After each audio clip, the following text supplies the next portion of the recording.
Walang may-ari, kunin nyo na. Pag walang may-ari. Ticket lang po naman. Hindi po permit yun. Ticket po yun. Ay, ayun naman po. Grabe naman po. Ayan. Hi everyone! Nakabalik na po si Sir Gabriel Go sa kanyang trabaho bilang head ng clearing operation. Pero hindi nakasama ni Sir Gabriel Go ang sikat na si Dada Ko. Sa video na ito ay tingnan natin kung ano ang pinagbago ng dati at saka babalik lang na si Sir Gabriel Go. Panoorin natin ang video na ito. So it's 9:30. Nandito po tayo sa Delpan Street dito po sa Maynila. Meron po tayong 8888 complaint as regard to mga illegal parking po dito. So that's why inoperate po natin. Actually, pangalawang beses na po to. This is the second time we operated on this stretch of road po. Mukhang nagkaroon ng rebranding ang intro ni Sir Gabriel Go. Noon, medyo jolly at masaya ang datingan ng intro ni Sir Gabriel Go sa video nila ni Dada Ko. Pero ngayon, naging professional at seryoso na ang intro ni Sir Gabriel Go.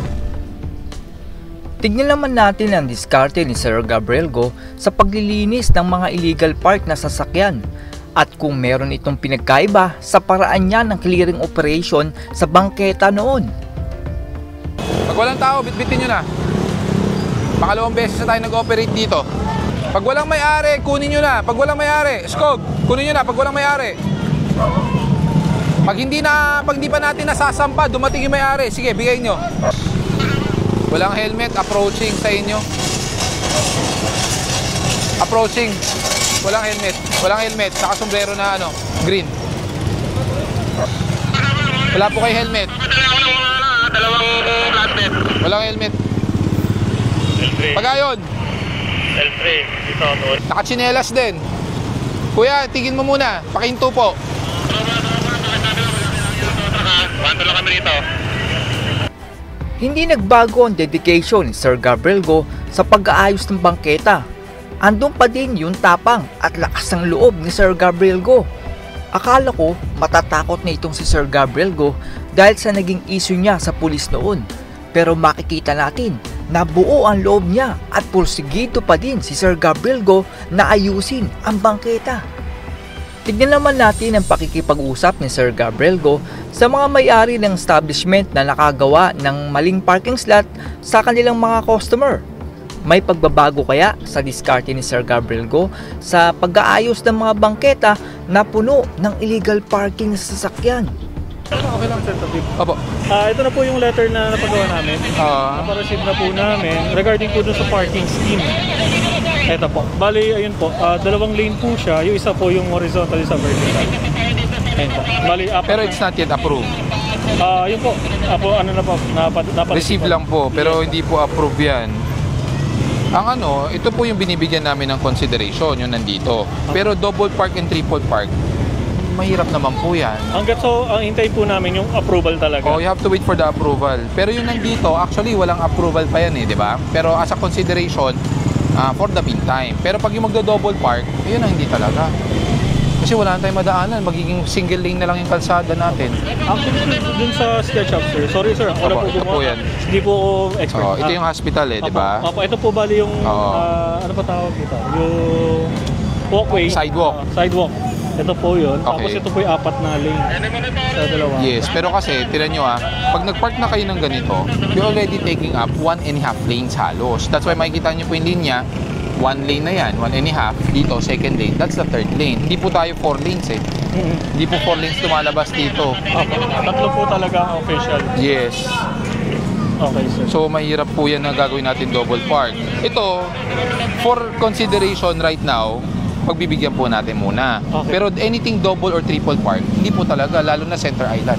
Okay, sir. So, bali ang ano po ito, i-clear na lang po namin itong pangalawang naka-vertical. Pag may driver po, kung Okay let's say sa doctor, I instructed not to have it towed. Pero yun nga lang, may issue pa rin ng ticket. Pero as a consideration, hindi na namin ipapatow. Okay. Pero, pero kailangan maialis po yan. Yes po, abiso ko na lang din Sige po po. sa ano namin. Napansin ko na mas magalang na at mas mahinahon na ngayon si Sir Gabriel Go kumpara noon. Isa siguro yan sa mga itinuro ni Sir Bong Nebria upang maging professional at peaceful ang clearing operation na ginagawa ni Sir Gabriel Go. Dito naman sa susunod na video ay mapapalaban ulit si Sir Gabriel Go dahil yung mga taong nakapark ay pilit pinaglalaban na dati na naman daw silang nakapark sa lugar na yan. Tignan natin kung paano ito didiskartehan ni Sir Gabriel Go. Sana kami, paano naman Dialysis patient po kami, sir. Alin po ba sasakyan nyo? Ayun po, dinikita nyo akit eh. Hindi naman po kami nagtatagal. Saan po ba dyan? Ayun po, tricycle. Dialysis patient po kami. So, dialysis. Di ba sinabi ko pagharapan ng dialysis? Dialysis po kami, nakikinig naman sa inyo. Nasa second day, nasaan po ba dyan? Alin dyan? lang po dito, sir. Nasaan yung picture nyo? Nasaan yung picture? Kung saan nakaparada? Kanina nasa labas po, sir. Ayun, bawal po kasi second day. Nag-adviso na po umiikot po. Hindi naman po namin alam, dapat pipis. Ay, ayun naman po, grabe naman po. Ayan o, harang na po sa kalsada. Sir, Tinatawag kami sa gwardiya. opo. Sana dapat. Para nakababaho po kami agad. Eh, nag-a-announce po kanina pa eh. Wala po nag-announce. Meron po. Dapat po kami. Babantay ako sa asawa ko. Sino po ba pumayag sa inyo pumarada sa pangalawang linya? Dati naman po kami nagpaparada na Hindi dito po, eh. pangalawang beses na po itong inoperate dahil nirereklamo nga po dahil yung parking po natin dito, imbis na mas maraming madadaanan, iisang linya na lang nadadaanan dahil nga po yung rason na napaparadaan po ang second and pati third lane. Po, pagbigyan na nyo kami ngayon rin. Pangalawang beses na po ito eh. Ngayon lang po kami nagkaganito dito. Opo. Problema na nga po kami. Naman kami. Hindi nyo naman po kailangang isettle kaagad po yan. Kung kailan na lang po maluwag. Ayun nga po problema, ilalakarin pa namin. Hindi po, wala po kayong lalakarin dyan. Wala mo kayong lalakarin dyan. Hindi naman po na tow eh. Ay paano po? Dapat ka po Panggastos din po sana. Sir, sino po ba nagmamaneho niyan? May lisensya ka naman. So dapat alam mo na na hindi pinaparada sa second lane. May ano no, hinarangan na nila. po sinasabi na Kami rin naman po, sir, ginagawa lang po namin trabaho. Pero in fairness po since may lisensya po si tatay, alam naman po niya dapat yan.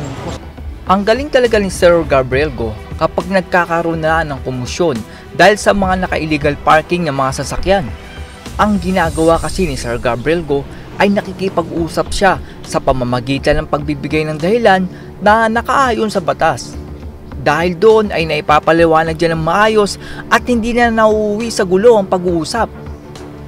Tignan naman natin itong tindahan na nagtayo sa mismong kalsada dahil pinagpipilitan ng may-ari na nagbayad naman daw sila. That's parking ticket. Hindi naman kayo nakaparada.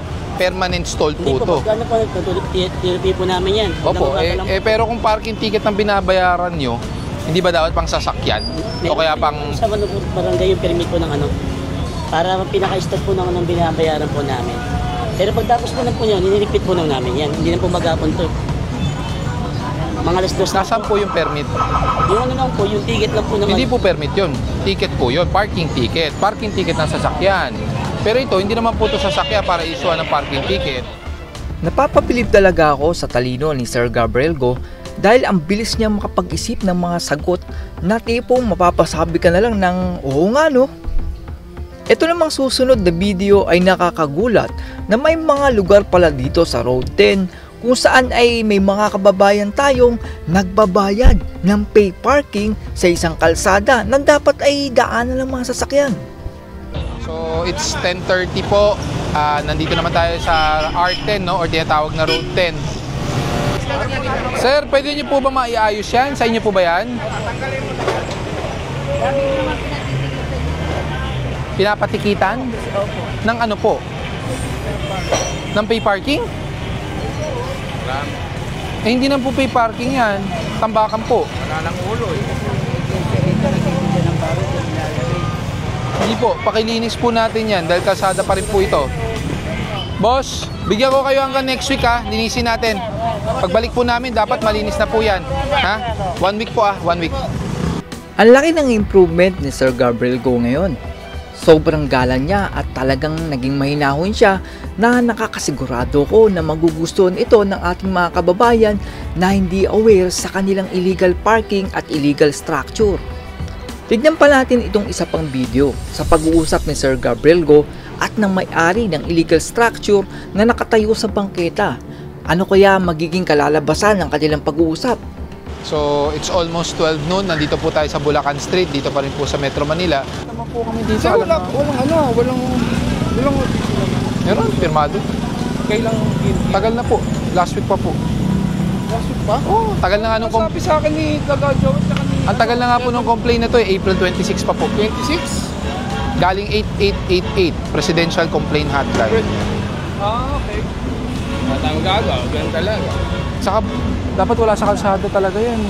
Napayagan po ba kayo? Opo, nagkano kami ng DTI pati business permit. Hindi, ang DTI sa business permit, it's about conducting business. Yeah, Pero ang tanong ko, napayagan po ba kayo na ilagay sa kalsada? It's been 3 years na. Oh, yun, that's why. So, siguro medyo hindi napansin. Eh, apparently, someone complained already. So, matututukan na rin po Sabi to. mo, last year lang naman yung Opo, April. Yun nga po, that's why sinasabi ko nga po, pag may nag-complain, talaga mapapansin na po yan. Pero as a suggestion, dapat wala po talaga yan sa kalsada. Yeah, Opo. So, kung pinayagan man kayo, dapat you have to check and question that, ba't kayo pinayagan sa kalsada. At kanto. Ayun nga po. Bawal po talaga yan. Nawalan na nga ng bangketa eh. Ayun. Dapat may sidewalk pa rin yan kahit Ayun paano. nga po. Unless private property po yan. Yeah, still. Opo, party yung ano. Part po ng ano nyo, ng property line nyo po yan. Sukat po namin Yung sidewalk? Sa Yung sidewalk sa inyo. Ay, no. May easement po yan. Nalagay lang po namin. Kaya nga, so dapat wala rin to kasi hindi naman to private, di ba? Yung kinatutungtungan ng shawarma. Pero pwede ko naman paano yan kung i-favor. Oo, paano natin? Paayos natin para may sidewalk. Sige sir, salamat Okay. sir. Sa nakikita ko ay napakaganda ng trabaho na ginagawa ni Sir Gabriel Go. Nagkaroon siya ng isang mahinahon at magandang pagbibigay ng dahilan sa mga may-ari ng illegal parking at structures sa mga kalsada. Akala ko noon ay wala nang solusyon sa mga illegal parking at structures sa ating bansa. Pero nung nakilala ko si Sir Gabriel Go ay na-realize ko na may pag-asa pa ang ating bansa. Ang kailangan lang natin ay isang namumuno na may dedikasyon at pagmamahal sa ating bansa. Maligayang pagbabalik po, Sir Gabriel Go. That's all everyone. Salamat sa inyong panonood. This is Chuck and you're watching Biker Drone.